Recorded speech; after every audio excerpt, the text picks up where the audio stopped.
ত্রয়োদশ সংসদ নির্বাচনে দল ও নিজের জয়ের ব্যাপারে দৃঢ় আশাবাদ ব্যক্ত করেছেন বিএনপি চেয়ারম্যান তারেক রহমান। বলেন, দেশের মানুষ বেরিয়ে এসে তাদের অধিকার প্রয়োগ করলে যে কোনো ষড়যন্ত্র রুখে দেওয়া সম্ভব।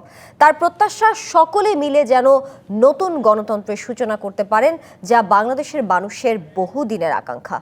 বৃহস্পতিবার সকাল 9:30টার দিকে ভোট দিতে স্ত্রী ডাক্তার জুবাইদা রহমান ও মেয়ে জায়েমা রহমানকে সাথে নিয়ে Gulshan model high school and college কেন্দ্রে আসেন বিএনপি চেয়ারম্যান। ভোট দিয়ে বেরিয়ে এসে তিনি গণমাধ্যমের কাছে নিজের এমন আশাবাদের কথা জানান।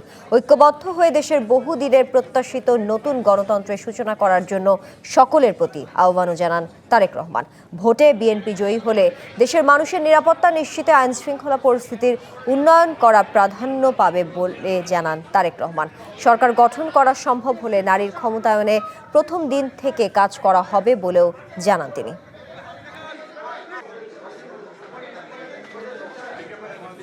সানশাইন আটা ময়দা সুজি, ভালোবাসায় তৈরি।